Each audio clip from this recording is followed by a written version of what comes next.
Assalamualaikum warahmatullahi wabarakatuh. Perkenalkan, nama saya Nadia Kaporina dari kelas 5F NPM 24220046. Di sini saya akan menjelaskan tentang lingkungan sebagai sumber belajar. Baiklah, yang pertama saya akan menjelaskan sekolah, guru, dan teman sejawat sebagai sumber belajar. Sekolah, guru, dan teman sejawat merupakan 3 pilar utama dalam proses pembelajaran. Ketiga elemen ini bekerja sama dengan menciptakan lingkungan belajar yang holistik, di mana siswa tidak hanya memperoleh pengetahuan, tetapi juga keterampilan praktis dan sosial yang diperlukan untuk kehidupan sehari-hari. Masing-masing dengan peran dan kontribusi yang khas. Yang pertama yaitu sekolah. Sekolah adalah institusi format yang menyediakan lingkungan untuk belajar. Di sekolah, siswa mendapatkan akses ke fasilitas pendidikan seperti ruang kelas, laboratorium, perpustakaan, dan teknologi pendidikan.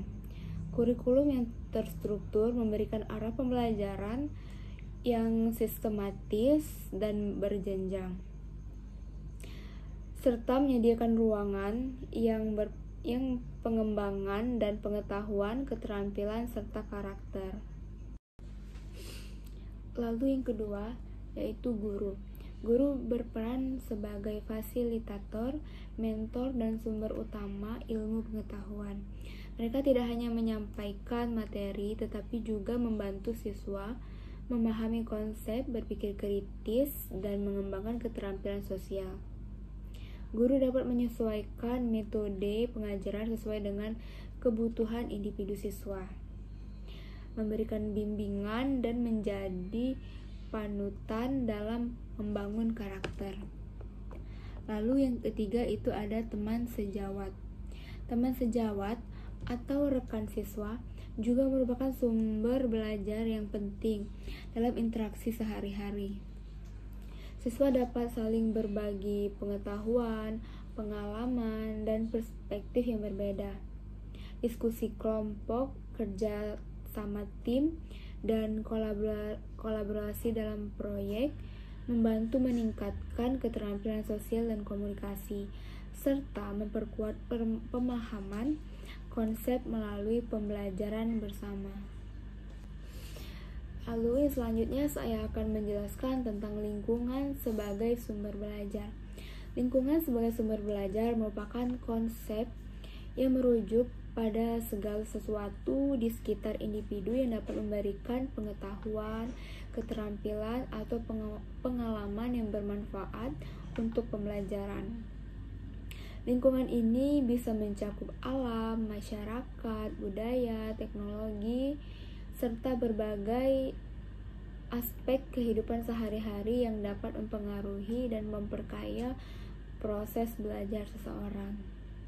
Lalu dengan kata lain, lingkungan bukan hanya terbatas pada ruang kelas atau sekolah, tetapi meliputi setiap tempat dan interaksi di luar institusi formal yang memberikan kesempatan belajar. Hal-hal ini ditemui dalam kehidupan sehari-hari seperti interaksi sosial, kondisi alam, infrastruktur, dan teknologi. Dapat menjadi sumber informasi yang pemahamannya mendukung perkembangan individu. Lingkungan sebagai sumber belajar mencakup segala hal di sekitar individu yang dapat memberikan pengetahuan, keterampilan, dan pengalaman. Ada beberapa cara lingkungan berperan sebagai sumber belajar. Yang pertama, lingkungan alam. Alam menyediakan pembelajaran langsung terkait ilmu pengetahuan seperti ekosistem, cuaca, tanaman, dan hewan. Dengan mengeksplorasi alam, siswa bisa memahami konsep sains, biologi, dan geografi secara praktis. Misalnya, mengamati proses fotosintesis pada tumbuhan atau memahami siklus air melalui kegiatan di alam terbuka. Lalu yang kedua, lingkungan sosial. Masyarakat sekitar, keluarga, dan interaksi dengan orang lain merupakan bagian dari lingkungan sosial yang berperan penting dalam proses pembelajaran siswa, seperti cara berkomunikasi, menyelesaikan konflik, dan nama-nama sosial. Kegiatan sosial seperti kerja bakti, upacara adat, dan kegiatan komunitas dapat memperkaya pemahaman tentang budaya dan sosial. Lalu yang ketiga, lingkungan budaya.